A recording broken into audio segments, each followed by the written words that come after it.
गुरु प्यारी साध संगत जी, आप सभी को राधा स्वामी जी। संगत जी, आपने कई संगत को ये कहते सुना होगा, वे भजन सिमरन तो बहुत करते हैं लेकिन उनका जीवन फिर भी दुखों से भरा है। उन्हें नहीं लगता कि भजन सिमरन का उन्हें कोई भी फ़ायदा है। भजन सिमरन करने के बावजूद उनके जीवन में इतने दुख हैं, तो क्या फ़ायदा उनके सत्संग जाने का। संगत जी, आज का ये वीडियो देखकर आपको भी समझ आ जाएगा कि हमें सत्संग का या नामदान का क्या फ़ायदा है। उससे पहले संगत के अपने इस चैनल पर पहली बार आए हैं तो सब्सक्राइब जरूर करें। संगत जी, बाबा जी अक्सर अपने सत्संगों में सवाल जवाब में कहते हैं कि कर्मों का हिसाब तो भाई अटल है, जो कि हर किसी को देना ही देना है, चाहे वह अमीर हो चाहे गरीब। कर्मों का हिसाब किसी से नहीं बच पाया है। बाबा जी का सत्संग सुनने के बाद एक अरबपति आदमी अक्सर जो कि डेरे जाता था और बाबा जी की समझाई बातों पर भी चलता था, लेकिन यह भाई कई दिनों से परेशान चल रहा था। इनके मन में बहुत सारे सवाल थे जो कि इन्हें परेशान कर रहे थे। इस भाई को उसका जवाब चाहिए था। उसका जवाब पाने के लिए ये बाबा जी से मिलना चाहता था। जब इनको पता लगा कि बाबा जी डेरे में उपस्थित हैं, तो ये सेवादारों से विनती करता है और कहता है कि बस इन्हें एक मौका दे दिया जाए कि ये बाबा जी से मिल सके। इसकी विनती पर जब सेवादारों ने बाबा जी को बताया कि ये भाई आपसे मिलना चाहता है, तो बाबा जी ने इनको अपनी कोठी में मिलने के लिए बुला लिया। बाबा जी से मिलकर इस भाई ने बाबा जी से यही सवाल किया जो कि अक्सर इसके मन में था। ये बाबा जी से कहता है, बाबा जी अगर मुझे मेरे कर्मों का हिसाब भोगना ही है तो मुझे क्या ही फ़ायदा सत्संग में आने का या फिर सेवा करने का। आप ही बताएं, अगर मैं सत्संग आता हूँ, सेवा करता हूँ, कुछ तो फल मुझे मिलना चाहिए ना इसका। तो बाबा जी कहते हैं कि बेटा, अगर मैं तुम्हें इसका जवाब दूंगा तो तुम थोड़ा सा भी नहीं समझोगे। इसलिए तुम मेरा एक काम करो, कोठी के बाहर जाओ, वहाँ एक बड़ा सा पत्थर होगा, वो उठाकर अंदर ले आओ। अमीर आदमी बाहर जाता है और बाहर 5 से 6 किलो के जितने वजन का पत्थर लेकर वापस बाबा जी के पास पहुंच जाता है और पत्थर को एक साइड में रख दिया। बाबा जी कहते हैं, अब इस पत्थर को सामने रखे तराजू में वजन करो। अमीर आदमी ने पत्थर को उठाया और तराजू में रख दिया। उस पत्थर का वजन लगभग 5 किलो था। बाबा जी ने अमीर आदमी से दोबारा कहा, अब इस पत्थर को अपने हाथ में उठाओ और इसको अपने किसी भी एक पैर पर मार लो।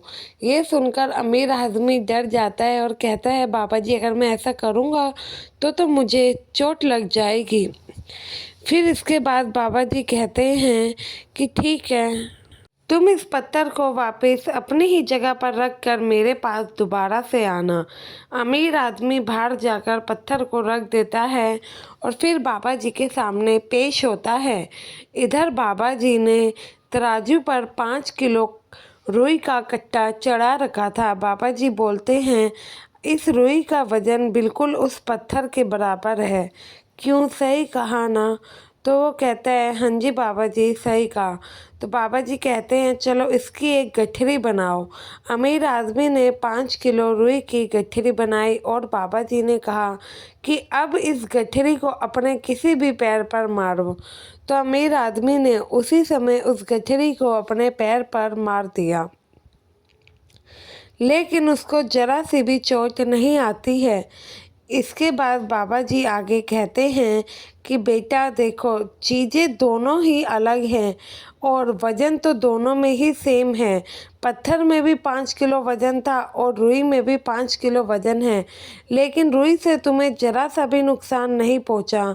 बिल्कुल ऐसे ही जब कोई भी जीव परमारथ से जुड़ जाता है, सत्संग सुनने लगता है, भजन सिमरन करने लगता है, तो खुद सद्गुरु उनकी संभाल करते हैं।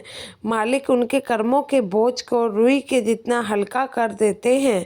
तो और बहुत बार तो जीव को एहसास भी नहीं होता कि उसके कर्म कब कट जाते हैं। वहीं अगर आप 5 किलो का पत्थर अपने पैर पर मारते तो तुम्हें कितनी चोट आती, पैर की हड्डी भी टूट जाती।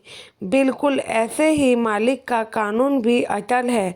कर्मों का हिसाब तो हर किसी को देना है, लेकिन जो जीव मालिक की याद में समय देगा, उनकी भजन बंदगी करेगा, तो उनके हिस्से में आने वाले जो कि दुख होते हैं, जैसे पत्थर को मालिक रुई जितना हल्का कर देता है, इससे कर्मों का हिसाब भी हो जाता है और जीव को दुख भी नहीं पहुंचता है और तकलीफ भी नहीं सहनी पड़ती। बाबा जी इस बात को बहुत ही अच्छी तरीके से समझाते हैं और बाबा जी की बात को समझने के बाद वह आदमी परमार्थ से क्या फ़ायदा होता है इस चीज़ को समझ जाता है और परमार्थ के रास्ते पर क्यों चलना चाहिए ये भी उसे अच्छे से समझ आ जाता है। सद्गुरु जी फरमाते हैं, कर्मों का हिसाब तो अटल ही है, लेकिन भजन सिमरन करने वाली रूहें बहुत थोड़े में ही निपट जाती हैं। संगत जी, आशा है आप भी सद्गुरु के इस बात को समझेंगे। बाबा जी किसी न किसी बहाने हमारे हर सवाल का जवाब दे ही देते हैं और हमें समझा ही देते हैं क्यों हमें परमार्थ के रास्ते पर चलना है। इससे हमारे कर्मों का भी हिसाब हो जाएगा और हमें 84 से भी मुक्ति मिलेगी। साथ ही साथ मृत्यु के समय होने वाली जो कि परेशानियां हैं, हमें वो भी नहीं होंगी।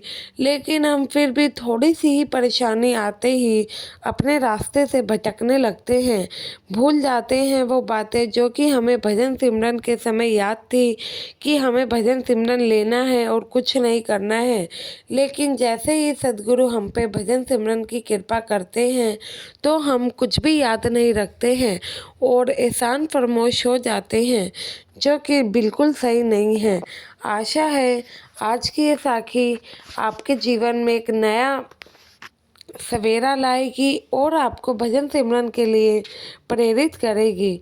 संगत जी, संगत के अपने इस चैनल को सब्सक्राइब नहीं किया तो ज़रूर करना और कमेंट में राधा स्वामी लिखना ना भूलना जी।